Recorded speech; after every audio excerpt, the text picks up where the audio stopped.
अथवा परिश्रम कार्य हेतु। परिश्रम कार्य हेतु का मतलब हुआ कि उस बैल के द्वारा क्या परिश्रम किया जा रहा है। कृषि कार्य हेतु, प्रजनन कार्य हेतु, जैसे सांड है इत्यादि के लिए।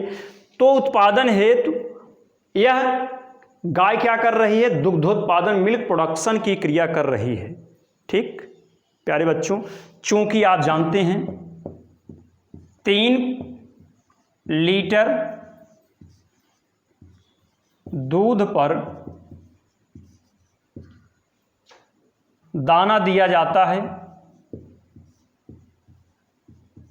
दाना दिया जाता है कितना, 3 किलोग्राम। 3 लीटर दूध पर दाना दिया जाता है 1 किलोग्राम, इसलिए 12 किलोग्राम, 12 लीटर पर 1 गुणे 12/3, 3 चौका 12 बराबर 4 किलोग्राम। कितना दाना दिया जाएगा, 4 किलोग्राम। ठीक,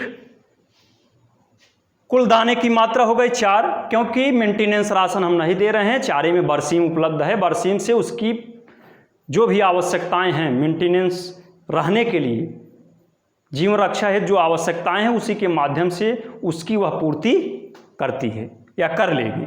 ठीक, आगे अब इस दिए गए दाने में शुष्क पदार्थ की मात्रा, इस 4 किलोग्राम दाने में कितना, 4 किलोग्राम दाने में कितना शुष्क पदार्थ पाया जा रहा है। इस 4 किलोग्राम दाने में शुष्क पदार्थ की मात्रा, प्यारे बच्चों, चूंकि 100 किलोग्राम दाने में शुष्क पदार्थ पाया जाता है 90 किलोग्राम। ये सब थ्योरेटिकल पोर्शन में यही सब चीज़ें आपको कंठस्थ करना है। जब तक आप याद नहीं करेंगे परीक्षा कक्ष में, परीक्षा भवन में, तब तक आप सवाल नहीं लगा सकते। ये सब आपके महत्वपूर्ण ऐसे बिंदु हैं जिन्हें आपको कंठस्थ करना पड़ेगा।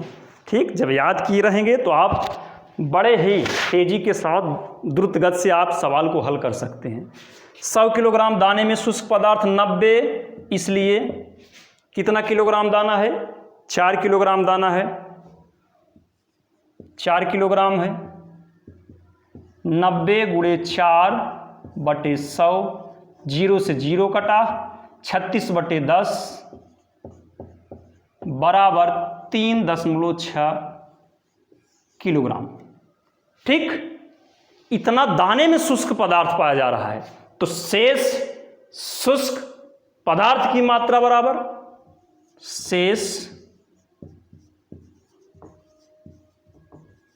शुष्क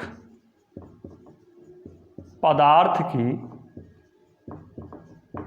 मात्रा बराबर आपका था कितना, 10.625 ऋण माइनस, सब्सट्रैक्ट करेंगे, माइनस करेंगे, घटाएंगे, कितना 3.6, 5, 2, 6 गए 0, 10 में 3 गए 7, कटा 7.025 किलोग्राम ये शुष्क पदार्थ निकला उतना था, लेकिन दाने में भी शुष्क पदार्थ पाया जा रहा है, इसलिए उसकी मात्रा, अब इसकी पूर्ति घटाने के बाद जो आया 7.025, इस 7.025 को 1:1 के रूप में, अर्थात आधा भूसे के माध्यम से, आधा बरसीम के माध्यम से, जनवरी माह में उपलब्धता बरसीम की रहती है, तो आधा इसमें से भूसे के माध्यम से, आधा बरसीम के माध्यम से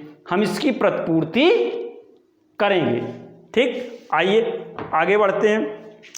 अब जब हम 7.025 को 2 बराबर हिस्सों में बांटेंगे, 7.025 तो आपका 2/6 यहाँ बढ़ा 2/6 आपका लगभग, ये आपका आ जाएगा 2/6, ये आपका 3.0 ये आपका आ जाएगा 3 यहाँ बचा 1 3 5 1 2, सॉरी यहाँ 2 है, 2 5 10, 5 1 3.5 1 2 5, हाँ इतना होगा आपका 3.5125। इसको आप लोग स्वयं हल कर थोड़ा देखेंगे, लेकिन आएगा इतना ही 3.5125।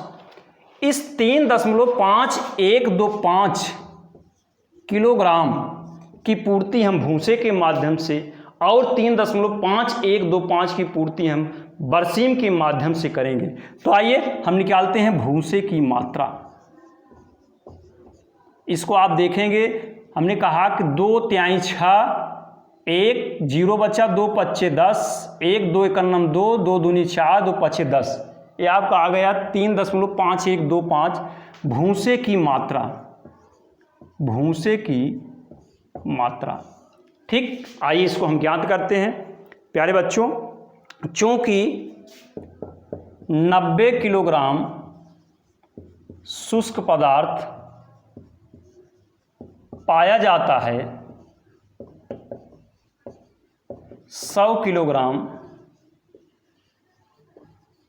भूसे में, इसलिए 3.5125 किलोग्राम को ज्ञात कर लेंगे।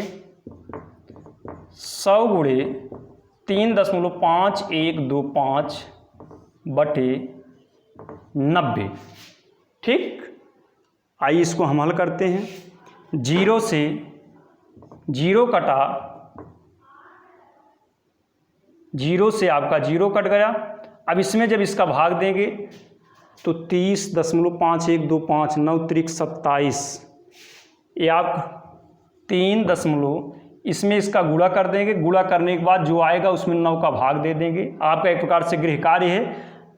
30.5125, 9 त्रिक 27 बचा 3, फिर इसके बाद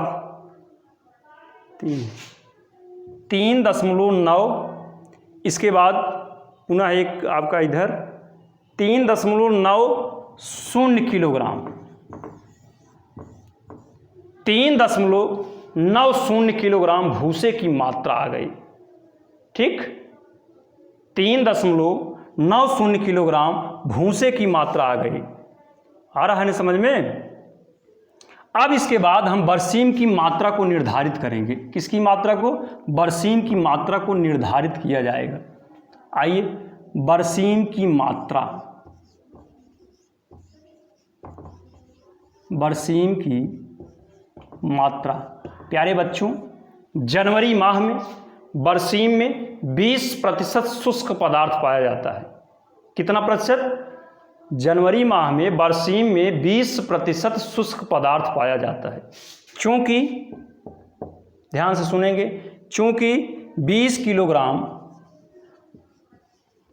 शुष्क पदार्थ यानी कि ड्राई मैटर पाया जाता है,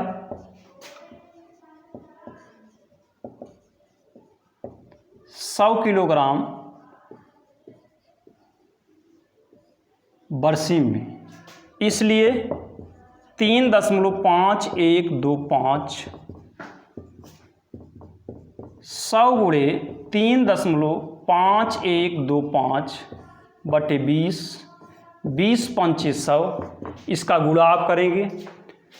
5 पचे 25, 2 5 दूनी 10, 2 12, 1 5 पचे 25, 1 26, 5 तिहाई 15, 2 17, 17.625, 17.625।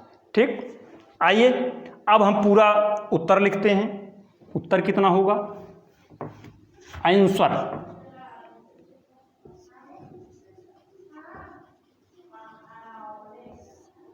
आंसर हम लिखेंगे। ठीक, भूसा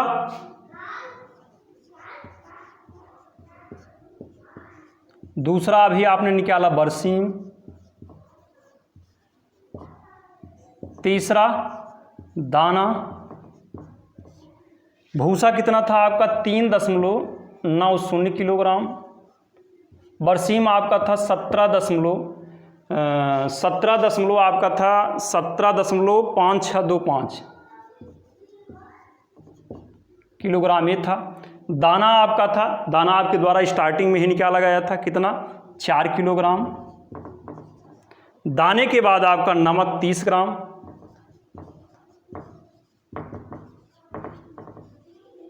ये आपका हो गया नमक। नमक के बाद आपका था खड़िया, यह भी आपका 30 ग्राम। नमक, खड़िया, खनिज मिश्रण,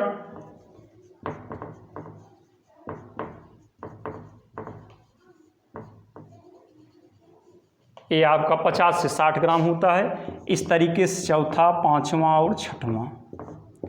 एक दिन के संतुलित आहार की गणना, एक दिन के संतुलित आहार की गणना की गई। अब हमें आशा ही नहीं, पूर्ण विश्वास भी है कि आपको पूरी तरीके से सवाल समझ में आया होगा। एक बार आप